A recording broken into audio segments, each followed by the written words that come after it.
Hello everyone, welcome to Education Matter official YouTube channel. This is Jayaprakash and today we are going to discuss about UP police re examination 2024 जिसमें हम ये practice करने वाले हैं reasoning and maths के बारे में। Reasoning और मैथ्स के बारे में हमने 2-3 वीडियो डाल रखे हैं। आप चाहें तो यूट्यूब पे सर्च करके सर्च बार में लिख सकते हैं @जयप्रकाश 0289 और हमारी सारी वीडियो चेक कर सकते हैं, जो कि आपके लिए बहुत ही हेल्पफुल होगा। चलिए स्टार्ट करते हैं। यूपी पुलिस री एग्जामिनेशन के बिहाफ पे 2024 अगस्त लास्ट वीक में जो पेपर होने वाले हैं उसमें हम दो पार्ट का डिस्कशन करेंगे। एक तो होगा मैथ्स और एक होगा आपका रीजनिंग। ये दो पार्ट का हम डिस्कस करेंगे, दो सिलेबस के अकॉर्डिंग डिस्कस करेंगे। अब आप ये समझो कि हम प्रैक्टिस के दरमियान जो है प्रैक्टिस पेपर लेकर आए हैं आपके पास, जिसमें मैथ्स भी होगा और रीजनिंग भी होगा। सारे क्वेश्चंस के बेसिक एंड शॉर्टकट मेथड, ये दोनों मेथड हम आपको बताएंगे हर एक क्वेश्चन के रिगार्डिंग। तो चलते हैं पहले क्वेश्चन की तरफ, जिसमें मैथ्स भी होगा रीजनिंग भी होगा। पहला क्वेश्चन किस चैप्टर से रिलेटेड है और उसका बेसिक क्या होगा, शॉर्टकट क्या होगा, ये देखते हैं।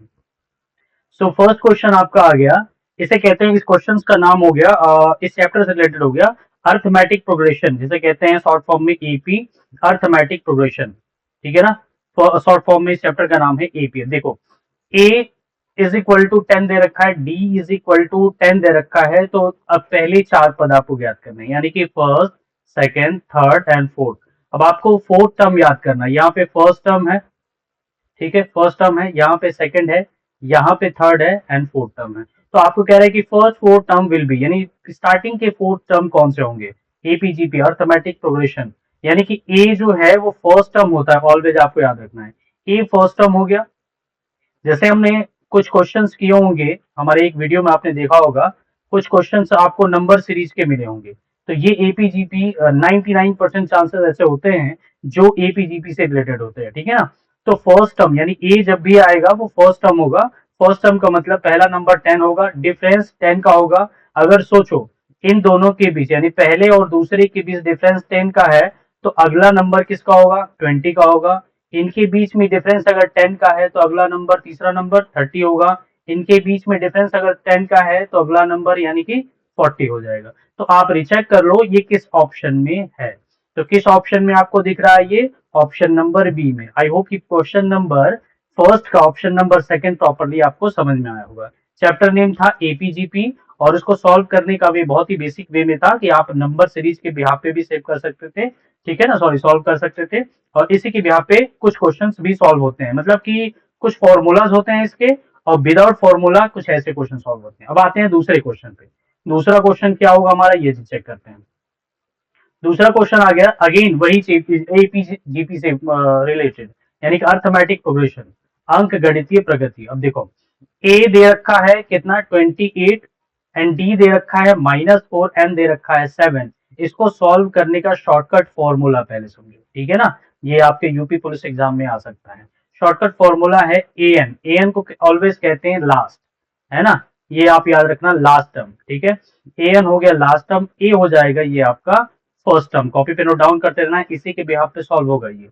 ए एन हो गया लास्ट टर्म और ए हो जाएगा आपका फर्स्ट टर्म। सो अब प्लस एन -1, ये हमने लिख दिया टी। टी का मतलब हो गया डिफरेंस, ये आप याद रखिए।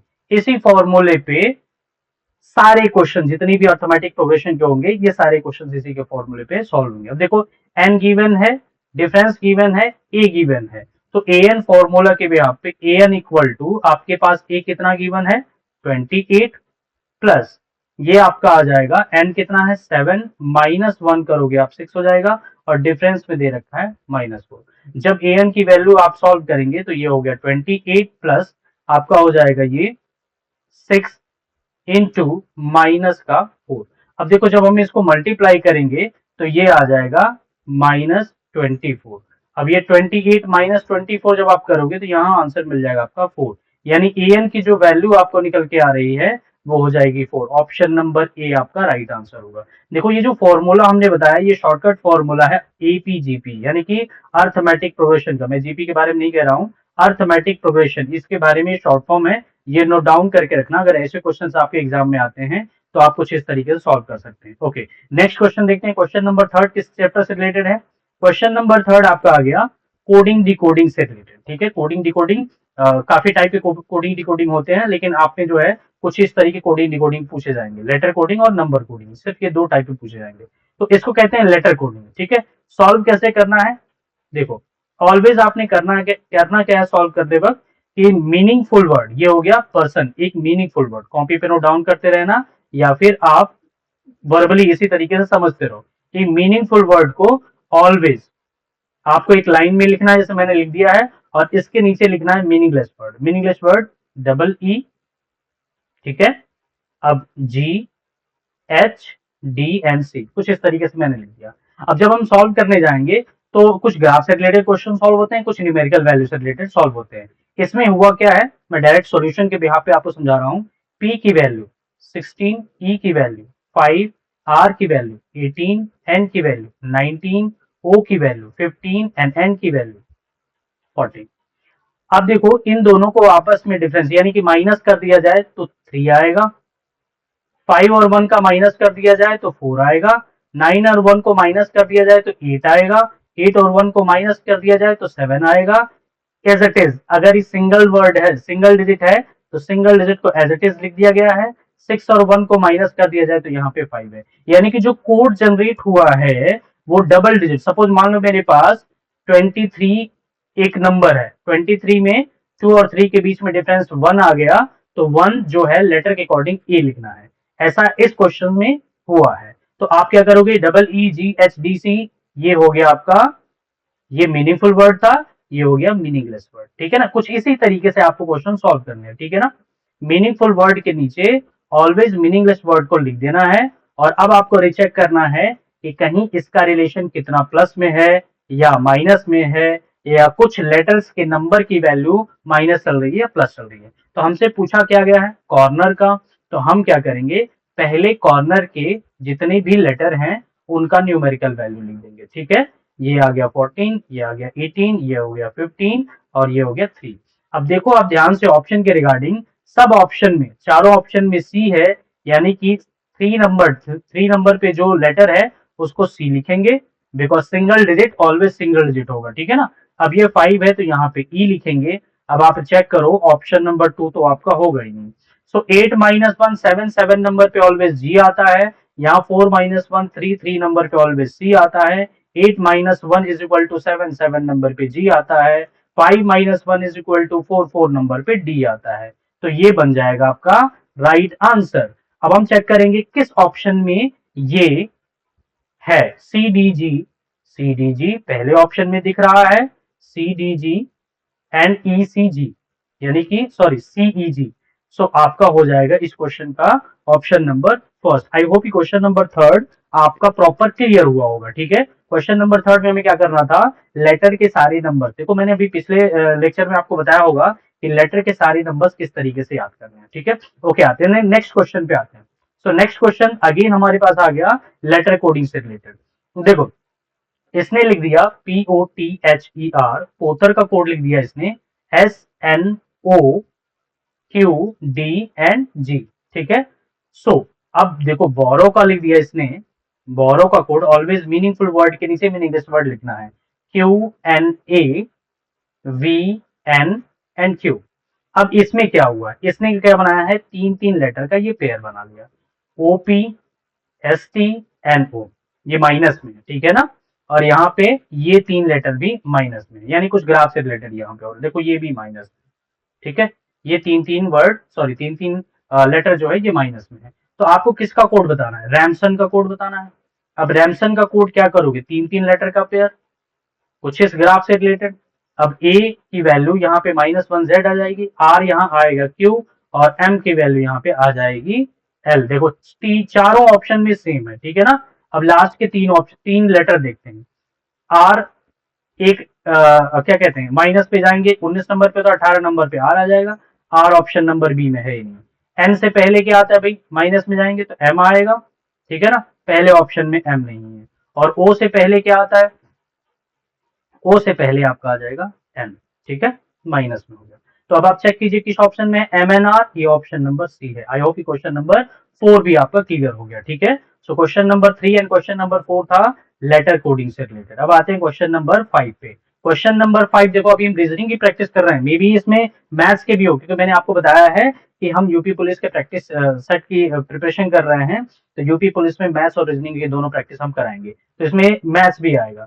चलो 3 into 1, 3 into 2, 6 into 4, 24 into 8 and 192 into 16।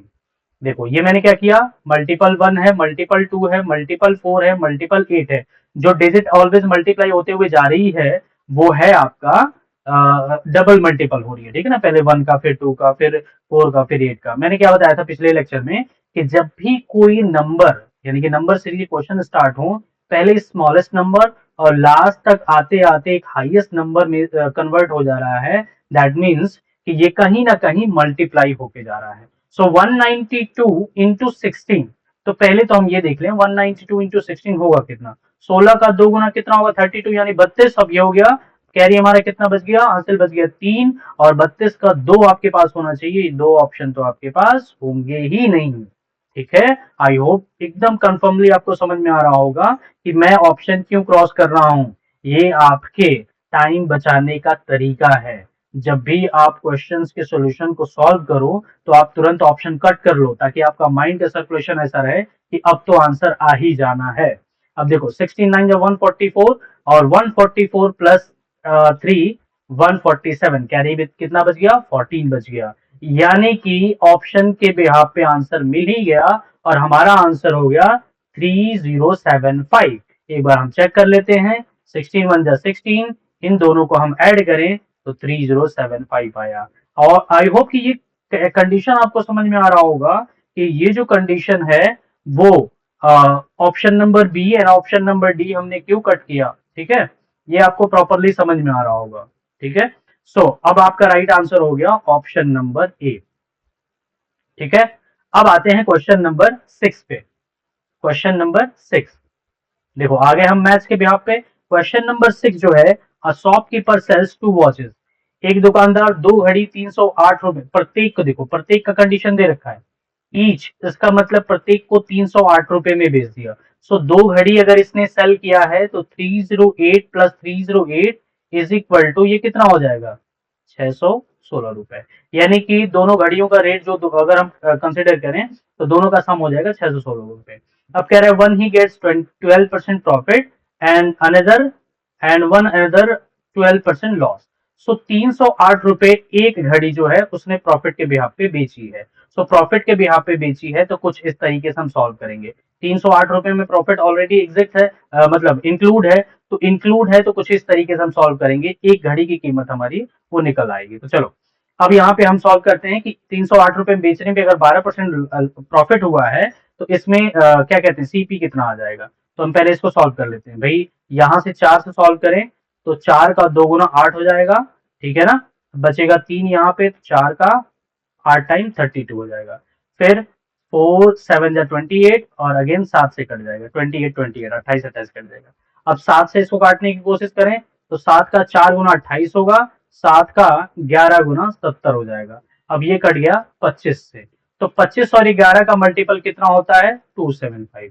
एक घड़ी की रियल कीमत आ गई हमारे पास 275। दूसरे को इसने क्या किया है, 308 रुपए में एक को 12% लॉस हुआ है, तो अब ये आ गया 88। ये कितने से कट जाएगा चेक कर लो यहाँ पे, पहले हम 2 से काट लें यहाँ पे, सॉरी 2 से ही काट लेते हैं, 2 4 जा 15, और ये 4, फिर अगेन 2 से काट लें, 2 2 जा, अब 2 7, और ये 2 7 70 आ गया।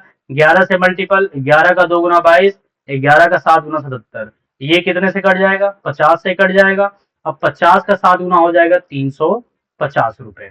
अब दोनों का सम कर लो यहाँ पे, ठीक है ना, 350 रुपए और 275 रुपए, इन दोनों का आप क्या करेंगे सम करेंगे। तो सम करेंगे तो आपके पास कितना आएगा, ये हो गया, पहले हम इसको ऐड कर लें 350, ये हो गया 5, ये हो गया 2, ये 6, 225। सीपी कितना था मेन हमारे पास 625, इसने बेचा कितना था 616 में। अब लॉस हो रहा है यहाँ पे, आपको क्लियरली दिख रहा होगा ये लॉस हो रहा होगा, तो डिफरेंस निकाल लो पहले लॉस के लिए। तो 625 माइनस 6, ठीक है। लॉस कितने का हुआ 9 रुपीज, और प्रॉफिट एंड लॉस किसके बिहाफ पे होता है, प्रॉफिट एंड लॉस होता है ऑलवेज सीपी के बिहाफ पे। तो आप क्या करोगे 6 to 5 into 100, ठीक है। अब क्या करना है कि 25 का 25 गुना 625 और 25 का 4 गुना 100, ठीक है। अभी आ गया 36/25।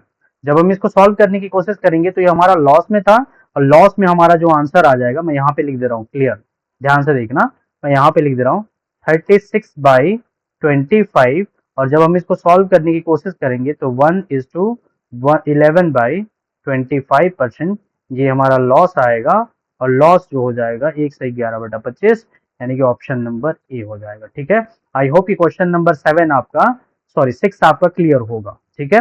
अब आते हैं क्वेश्चन नंबर 7 पे। Question number 7 same question, same pattern से रिलेटेड, यानी कि 8400 आपको दोनों को ऐड कर लेना है। ये कितना हो जाएगा भाई, दोनों को सम करने पे 00 हो गया, 448 हो गया, 16,800 रुपए, दोनों का सम करने पे। Neither loss neither gain in total, यानी कि ना तो लॉस है ना ही प्रॉफिट है, ठीक है, ना तो लॉस है और ना ही प्रॉफिट है। If he sold one of the bucket, sorry bullock, ये बुलक लिख रखा है, एट अ गेन 20%, ठीक है। तो एक को इसने 20% गेन यानी लाभ पे बेच दिया, तो 8400 इंटू 100 अपॉन 120 रुपए, ये क्या किया, लाभ पे बेच दिया। तो लाभ पे जब बेचा तो ये 7 टाइम में डिविजिबल है। अब ये हो जाएगा 00 यहाँ था और 10 यहाँ पे, ये टोटल इसने सीपी की हो गई 7000, ठीक है, ये क्लियर हो गया। अब सेकंड वन की कह रहा है कि सेकंड वन कितने लॉस में बेचा होगा, तो पहले क्या करना है आपको, रिमेनिंग क्या हुआ हमारे पास 16,000 में से 16,800 में से 7,000 अगर हम माइनस करते हैं, ठीक है, तो ये हमारा आ जाएगा कुछ अमाउंट 9,800 रुपए, ठीक है। दूसरे वाले की वैल्यू 9,800 रुपए, ठीक है। अब अगेन 9,800 रुपए माइनस 8400 रुपए, ठीक है, ये हमारे पास आ गया 1,400 रुपए। अब आप सोचो 1,400 रुपए एक को प्रॉफिट पे बेचा था 20%, जिसकी सीपी 7,000 थी, उसको बेच दिया था 8400 में, तो 20% प्रॉफिट हुआ था। दूसरे को the other is sold as loss of, कितने के लॉस पे बेचा था, तो पहले हमें क्या करना है, ये रिचेक कर लेना, ठीक है ना। 9800 को माइनस कर लिया, दूसरे को इसने 9800 में बेचा होगा, तो 9800 को हमने माइनस कर लिया 8400 से, टोटल आ गया हमारे पास 1400। अब 1400 सीपी हमारी कितनी थी भाई, वैल्यू हमारे पास कितनी बची हुई है दूसरे की 9800, 9800 इंटू 100। अब 0 से 0 क्रॉस हुआ, 14 7 बार में ये कट गया। अब 100/7 जब हम सॉल्व करने की कोशिश करेंगे तो 14 बार में ये डिविजिबल है, यानी कि 14 छक्के 84, 14 सत्ते 98, ठीक है ना, 14 सत्ते 98, 14 बार में डिवाइड होगा 2/7% हमारा ये आंसर आ जाएगा, ठीक है ना, 14 से 2/7% ये हमारा आंसर हो जाएगा। सो क्वेश्चन नंबर 7, आई होप कि ये भी क्लियर हुआ होगा। जब भी ऐसे क्वेश्चन आए, यूपी पुलिस वाला जो है वो ऐसे क्वेश्चन ऑलवेज आपको देता रहेगा, ठीक है ना, ऐसा ही क्वेश्चन एग्जाम में भी आया भी था, ठीक है। अब आते हैं नेक्स्ट क्वेश्चन में। सो नेक्स्ट क्वेश्चन आ गया आपका CI and SI, compound interest and simple interest से रिलेटेड, ठीक है। Simple interest and compound interest से रिलेटेड आपको ये समझना पड़ेगा कि ये क्वेश्चंस पहले डिफरेंस से रिलेटेड है, तो हम सॉल्व कैसे करेंगे, शॉर्टकट मेथड क्या है। पिछले क्वेश्चन का मैं एक बार शॉर्टकट, चलिए मैं बाद में डिस्कस कर देता हूँ। क्वेश्चन नंबर 8 जो है इसका शॉर्टकट मैं आपको बता दूं, अगर डिफरेंस जो है 2 इयर्स के लिए दिया है, 2 इयर्स के लिए दिया है, तो आप क्या करोगे, कुछ इस तरीके से सॉल्व करोगे, P R square upon 100 square, ठीक है। आई होप कि ये शॉर्टकट मेथड आपको क्लियर हो रहा होगा, ठीक है, अगर 2 साल के लिए दिया है तो। बट अगर 3 इयर्स के लिए दे रखा है तो आपने करना क्या है, same formula P R square upon 100 square into 300 plus R upon 100 cube, ठीक है। कुछ इस तरीके से आपको सॉल्व करना पड़ेगा, ठीक है। कोई डाउट तो नहीं किसी को, ये प्रॉपर वे में आपको समझ में आ रहा होगा, ठीक है। अब देखो यहाँ कह रखा है द डिफरेंस बिटवीन, ये शॉर्टकट फॉर्मूला है, डिफरेंस 2 इयर्स के लिए एंड डिफरेंस 3 इयर्स के लिए, ठीक है। ये शॉर्टकट फॉर्मूला हमने आपको बता दिया। ठीक है, दोनों फॉर्मूला जो है ये शॉर्टकट है। चलो अब क्वेश्चन पे आते हैं। The difference between CI and SI certain some of money 10% per annum 3 years is 620 rupees. ठीक है, तो अब हमने क्या करना है, कुछ इस तरीके से difference between CI and SI. ठीक है, सीआई एंड एसआई फॉर्मूला क्या हो जाएगा, फॉर्मूला के अकॉर्डिंग आप करोगे P R square P R square into 310 direct लिख देता हूँ क्योंकि 300 और 10 रुपीज दे रखा है। ठीक है ना, अपॉन 100 क्यूब। आई होप कि यहाँ तक क्लियर होगा। इक्वल टू आपके पास अमाउंट कितना है 620। ठीक है, अब इसको सॉल्व करना हो तो 620 इंटू 100 क्यूब कितना होगा, 6 टाइम जीरो लगा लें हम यहाँ पे, 5 एंड 6 टाइम जीरो। अब यहाँ पे आ गया 310 इंटू 100। ठीक है, ये आपका आ गया। कोई डाउट यहाँ तक? चलो अब सॉल्व करते हैं। 30 यहाँ से कट हो गया, 30 31 का 2 गुना हो गया यहाँ पे 62, ये 20 हो गया 20 टाइम में, यानी आंसर आ गया आपका 20,000। ठीक है, आई होप कि ये क्वेश्चन आपको क्लियर हो रहे होंगे। 2 साल के लिए कैसे सॉल्व करना है, 3 साल के लिए कैसे सॉल्व करना है। ठीक है ना, सो डिफरेंस के question always UP police exam में पूछे जाते हैं। ठीक है, अब आते हैं नेक्स्ट क्वेश्चन पे। So next question again difference से रिलेटेड है। On a sum of 6500 6500 rupees जो है, जिसका डिफरेंस बिटवीन सिंपल इंटरेस्ट का डिफरेंस 5 साल के बाद और 2 साल के बाद जो होता है वो 1560 रुपए होता है। यानी कि ईयर्स के बिहाफ पे 5 years माइनस 2 years, पहले ये कैलकुलेशन कर लो। सो 5 year माइनस 2 years जब आप करोगे तो आपके पास जो कैलकुलेशन इसकी आ जाएगी वो हो जाएगी 3 years की। ठीक है, यहां तक बातें आपको समझ में आ रही होंगी। ठीक है, कोई डाउट तो नहीं किसी को? अब देखो 3 सालों का जो है, जो क्या कहना है, simple interest and compound interest, तो 1560 रुपए पहले हम ये करेंगे। 1560 इक्वल टू सिंपल इंटरेस्ट निकालो, कितने का 6500 इंटू रेट हमें नहीं पता है, रेट ही तो निकालना है, इंटू 3 अपॉन 100। अब इसको सॉल्व करें तो 00 से 00 कट हो गया, और जब आप आर की वैल्यू आप इसको निकालोगे तो आर की वैल्यू हमारे पास हो जाएगी 1560 अपॉन 65 इंटू 3। ठीक है, अब जब इसको सॉल्व करने की कोशिश करेंगे तो 3 का 5 और 3 का 2, ठीक है, ये कट गया 520 हो गया। 3 पचे 15 और 3 दूना 6, 0 से, हाँ 520 से कट गया। अब 13 से काटते हैं, 13 पचे 65 और 13 चौको 52। ठीक है, 40 कट गया, 5 से ये कट गया कितनी बार में, 8%। हमारा आंसर आ गया यहाँ पे। आई होप कि ये क्वेश्चन समझ में आ रहा होगा। पहले हमने क्या किया, ईयर का डिफरेंस निकाल लिया, और ईयर का डिफरेंस निकालने के बाद 1560 रुपए हमारे क्या थे, डिफरेंस थे, और कितने अमाउंट पे, 6500 पे। तो ये हमने एसआई के फॉर्मूले के बिहाफ पे सॉल्व किया है। एसआई का फॉर्मूला तो आप लोग जानते ही होंगे क्या होता है। एसआई का फॉर्मूला होता है P into R into T upon 100, ये होता है एसआई का formula, principal rate into time upon 100। ठीक है, आई होप क्वेश्चन नंबर 9 भी आपका क्लियर होगा। अब आते हैं क्वेश्चन नंबर 10 पे। क्वेश्चन नंबर 10 आपका आ गया, ये नंबर सीरीज से रिलेटेड। ठीक है ना, नंबर सीरीज नहीं है लेकिन नंबर के अकॉर्डिंग ही सॉल्व किया जाता है इसको, है ना, अल्फाबेट टेस्ट के बिहाफ पे। तो अब देखो इसने कहा है 57682341। क्वेश्चन में the position of how many digit in the number 57682341 will remain unchanged after the digit are rearranged descending order within the number। पहले में क्या करना है, डिसेंडिंग ऑर्डर में। डिसेंडिंग का मतलब हो गया बड़े से छोटे की तरफ, 87654321। और अब देखो rearrange descending number order with in the number, अब कह रहा है कि विल रिमेन अनचेंज, यानी कि ये जब डिसेंडिंग ऑर्डर में आप अरेंज कर रहे हैं तो अनचेंज कितने नंबर ऐसे नहीं है जो अनचेंज हो, तो एक अनचेंज नहीं है, मतलब अनचेंज है, ये भी अनचेंज है, ये भी अनचेंज है, ये भी अनचेंज है। ठीक है ना, तो टोटल कितने अनचेंज है, 4, जो कि ऑप्शन में हमारे पास नन 1 2 3 दे रखे, मोर देन 3 हमारा राइट आंसर होगा। आई होप क्वेश्चन नंबर 10 भी आपका प्रॉपर क्लियर होगा। अब क्वेश्चन नंबर 11 पे आते हैं।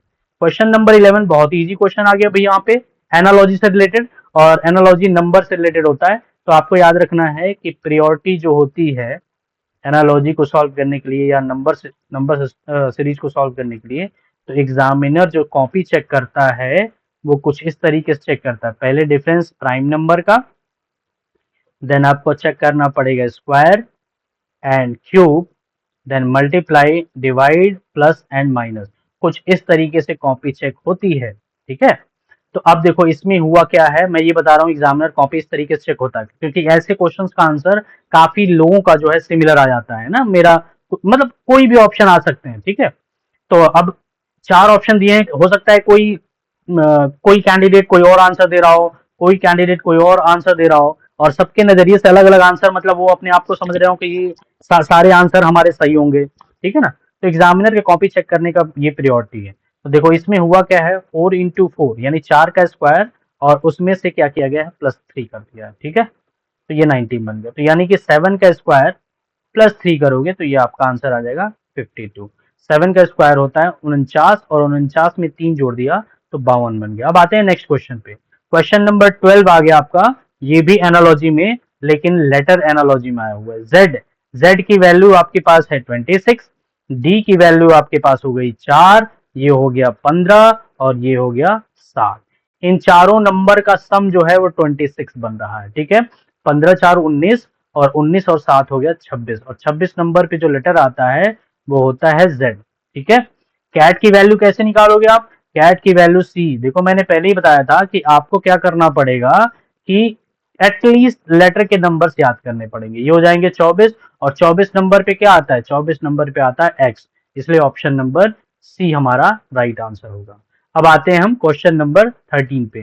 तो क्वेश्चन नंबर 13 आ गया missing number series. Missing number series में आपसे जो सीरीज में मिसिंग नंबर ये है मिडिल में है, ठीक है। तो आप क्या कर सकते हो, इसको सेम प्रियोरिटी के बिहाफ पे चेक कर सकते हो, डिफरेंस निकालो, प्लस करो, माइनस करो, या मल्टीपल करो, उस बिहाफ पे चेक करना है। बट इस क्वेश्चन में हुआ क्या है, 11 +4, ठीक है, -5 +2, ठीक है। अब इन दोनों का सम करने के बाद माई डिफरेंस निकाल लो, और वो हमारा हो जाएगा 8, यानी कि 11 4 15, और ये हो जाएगा 7। 15 और 7 के बीच में जो डिफरेंस है वो हो गया 8, यानी कि अब इसको सॉल्व करना है सेम पैटर्न पे। तो 15 और 8 कितने हो जाएंगे, 23, और 6 और 3 कितने हो जाएंगे, 9। 9 जब हम माइनस करेंगे 23 में से तो कितना बच जाएगा, एनीवन। 13 में से 9 जाएगा, यहाँ पे 12 हो जाएगा, शायद मैं कुछ गलत ना कर रहा हूँ, एक बार रिचेक कर लेते हैं। यहाँ पे 30 और -14, तो ये आ गया 16। ऑप्शन में हमारे पास क्या है, 15 और 8 23, और -9 ये 14, ठीक है ना। राइट कर रहे थे यहाँ पे, ऑप्शन नंबर सी आ गया, ठीक है।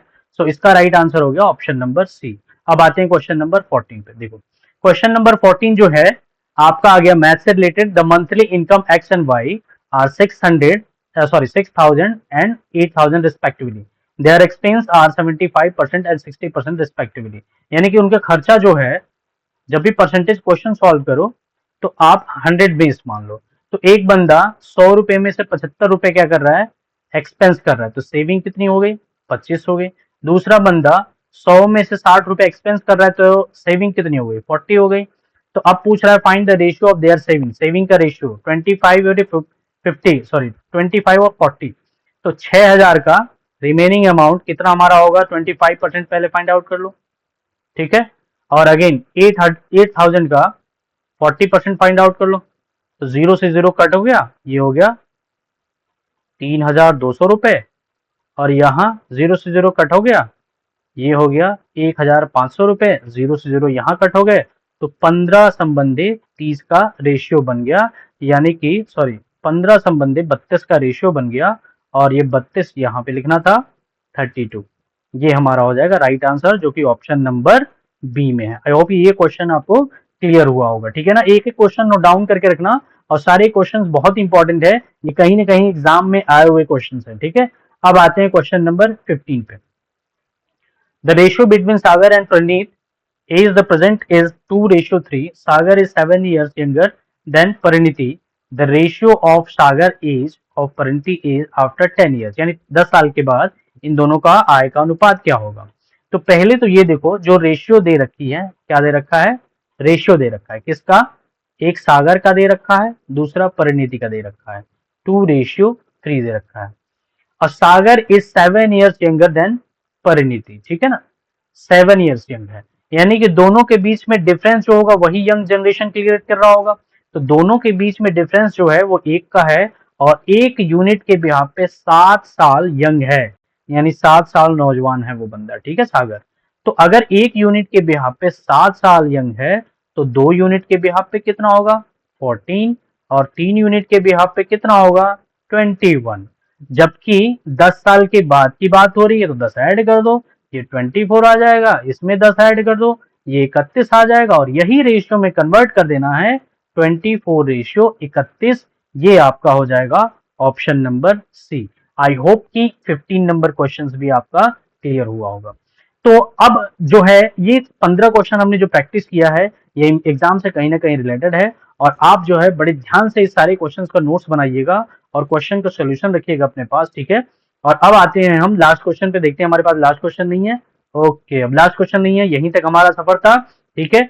और अब इसके बाद हम आपको बताते हैं कि यूपीपी के जितने भी चैप्टर में, किसी भी चैप्टर में, मैथ्स और रीजनिंग में किसी को कोई डाउट हो तो हमारा कॉन्टैक्ट नंबर लिखा हुआ है, कोई भी क्वेश्चंस आप हमारे व्हाट्सएप नंबर पे भेज सकते हो और व्हाट्सएप नंबर भेजने के बाद उसका सोल्यूशन आपको प्रॉपर मिल जाएगा, ठीक है।